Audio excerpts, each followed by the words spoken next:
Am I the jerk for telling my cheating parent that their affair partner doesn't care about our family? Am I the asshole for telling my cheating father that his mistress doesn't care about his family? For context, my father had a 4-year affair with a woman who was house sitting on the beach down the street from my mother and father's home. He is an avid surfer and would walk my mother's dog on the beach daily while checking out the surf. He was a horrible, abusive husband for years and not the greatest father. Who am I kidding? He was a terrible father. He used the dog my mother rescued from the pound as a reason to mistreat her for years. He constantly screamed at her about the needs of the dog or what she was doing wrong.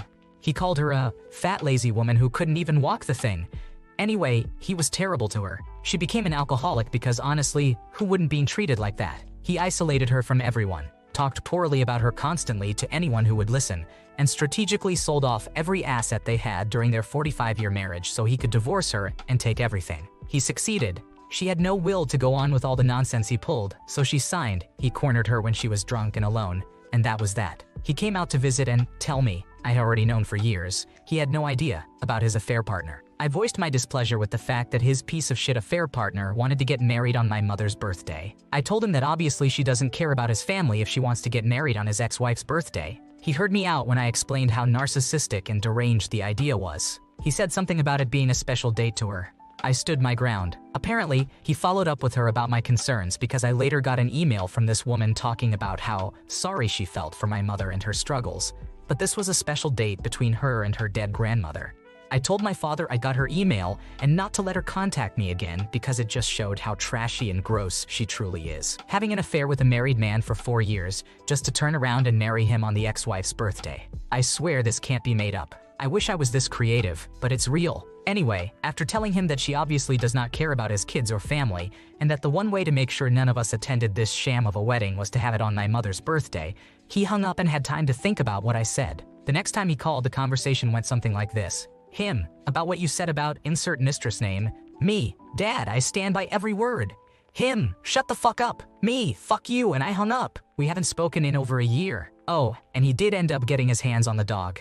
He gave it away and used it in the wedding, because that was part of their trashy love story. So am I the asshole? Did I deserve the shut the fuck up comment for standing up against this bizarre situation? Nothing you have done here makes me think you are the jerk.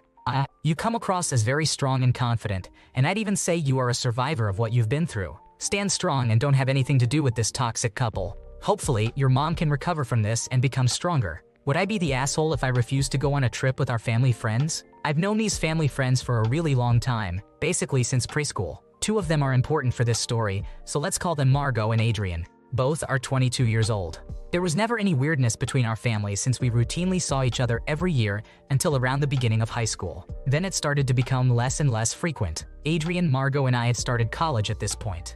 Adrian had gotten into smoking weed. Since I had been smoking for a while, we started smoking together and chatting. This turned into a pattern where whenever we'd see each other, which was once a year over 3 to 4 years, we'd smoke and talk and just enjoy each other's company. We weren't as close when we were younger, so it was kind of fun having this new friendship. It seemed innocent at first, but after a while the tone shifted. Feelings grew, and then one year, right after I graduated college, the families decided to take a trip together to celebrate. Adrian and I fell back into our old routine of smoking and talking, but this time the tension was much more obvious. We both rehashed our dating lives, and ultimately he admitted to having feelings for me. I initially told him it would be a terrible idea to act on it since our families were so close, and this would likely ruin our dynamics if it ended badly. His rebuttal was, I don't think it would end badly. I think we're both pretty mature and imagine how happy our family would be if we got married or something. I was dumbfounded. I'd never had someone tell me that with such confidence, but was I an idiot? Absolutely.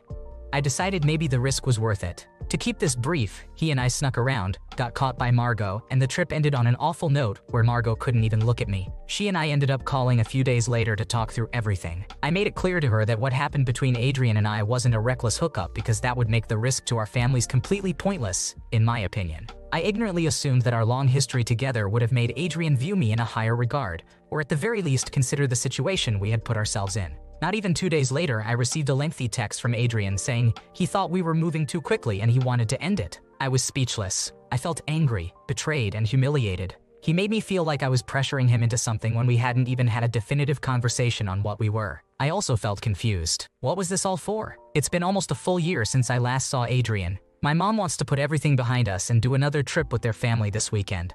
but the idea of being under the same roof with everyone again makes me anxious. Margot and I are on good terms now, but I'm still feeling weird about the situation and don't want to make things worse. So Reddit, would I be the asshole if I didn't go?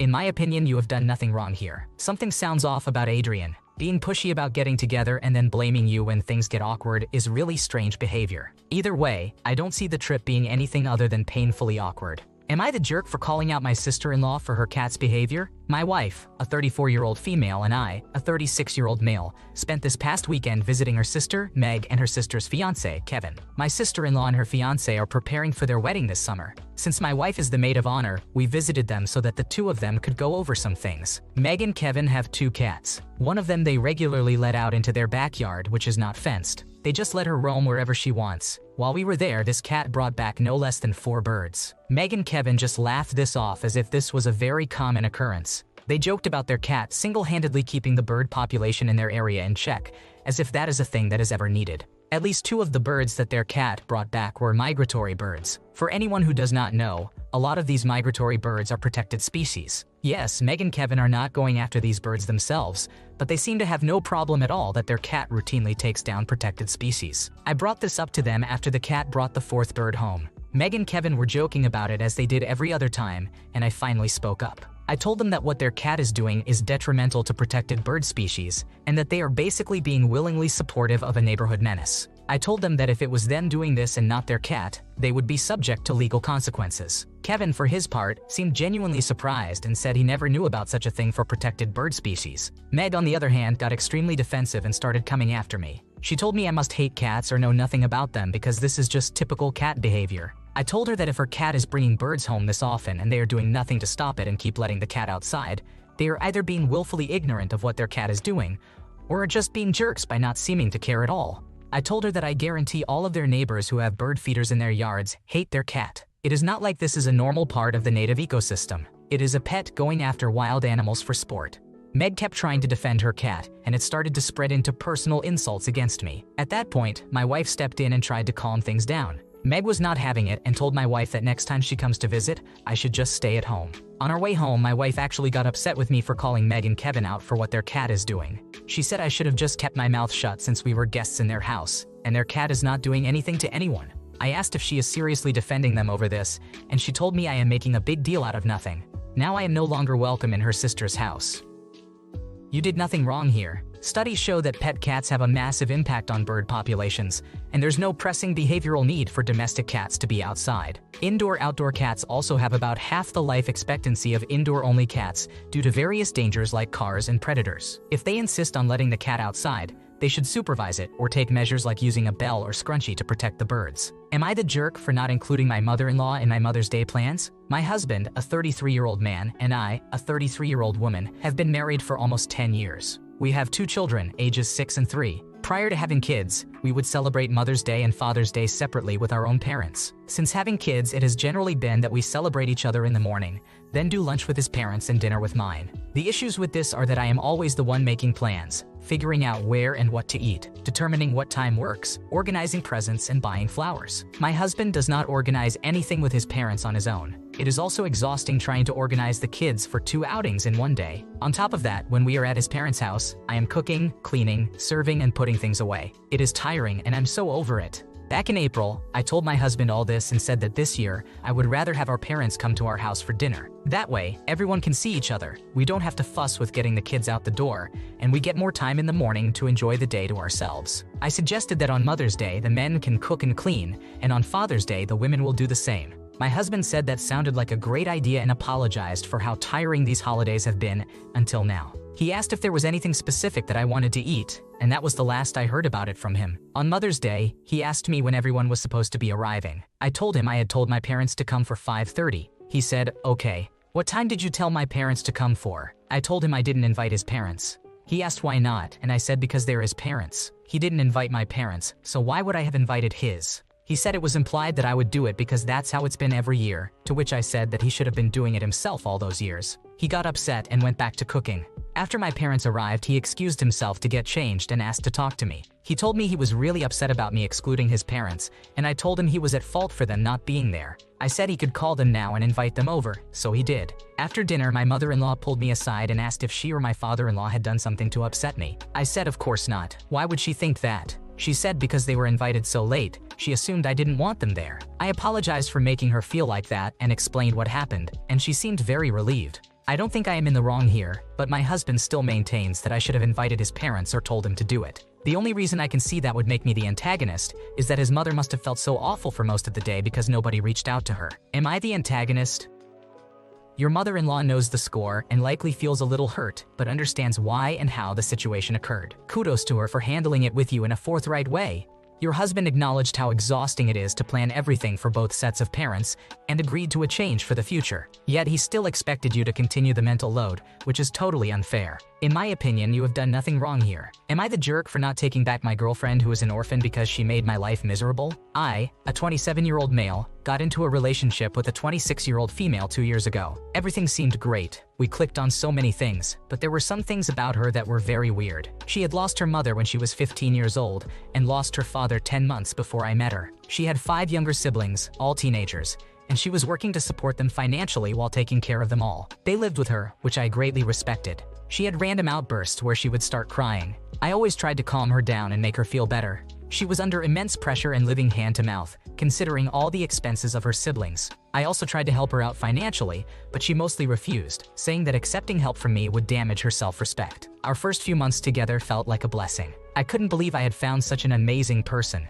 However, over time, she became very possessive and insecure about our relationship, even though I tried to give her reassurance all the time. She expected me to meet her daily or talk to her on the phone for at least a few hours. She threw a tantrum whenever I was out with my friends and said I wasn't giving her enough time. She wanted me to leave all my female friends and was even mad at me if I spent time with my family. I tried talking to her and explaining how her behavior was toxic. She would always start crying and say that she loved me so much and couldn't imagine losing me, so she got very insecure if she didn't get my time. I tried my best to reassure her, but later on in our relationship, she was always picking fights for no reason and made my life miserable. I would have broken up with her long ago, but I loved her and felt a lot of sympathy for her situation and how harshly life had treated her. Later on, the fights became the norm, usually over very stupid reasons like, "Why didn't you call me?" or "You don't give me priority," or "You're immature." Whenever I looked at her, rather than feeling love or peace, I felt like a new fight was about to break out over some issue she had made up in her mind. One day, she initiated a fight over nothing, called me every bad word in the dictionary, and broke up with me. I said okay, and honestly I felt so much at peace that it was over. The next day, she tried to call me 124 times. After I didn't pick up, she started sending me messages about how sorry she was and how much she loved me, and that she would do anything to get me back. I told her no, it's over, and asked her to please never contact me again, and then blocked her. Nothing you have done here makes me think you are the jerk here. She clearly has some serious issues that need addressing, and therapy is definitely needed. Most people, even those with problematic behavior, have some good qualities, but it's not enough to overlook the abusive behavior. She has no business being in a relationship until she sorts herself out, which will take a lot of time, honest self-reflection, and professional guidance. Am I the jerk for distrusting my partner's travel plans after their poor budgeting left us in debt last time? I, a 26-year-old female, and my boyfriend, a 25-year-old male, switched to remote jobs at the same company 3 years ago. Around that time, he proposed we use our newfound freedom to travel the world since we had no local responsibilities. He was incredibly passionate about it and planned everything, so I followed his lead. For 6 months, we had amazing experiences. Even though he is a year younger, he had been living independently for 6 years while I was still with my family. This trip was my first time so far from home, and I had experiences I never would have had without his initiative. However, the joy did not last long because we returned home about 1,600 euros in debt each. He had assured me our salaries would roughly cover the trip, but we ended up short every month. His spontaneous booking of our return flight added several hundred euros to the cost. It took months to repay the debt, and since then my trust in his travel planning has been shattered. I was shocked when he said, "In a few years, we won't think about the money anymore, but the experiences will stay with us forever." He has a different background, having looked after himself since he was 16 and experienced bigger financial lows and highs. For me, it was my first job, and being in debt for the first time really affected me mentally and scared me a lot. Since then, I have rejected all his suggestions for longer trips or traveling outside Europe. Today he approached me again, explaining he now understands how much debt affects me and has a new one-month trip outside Europe in mind.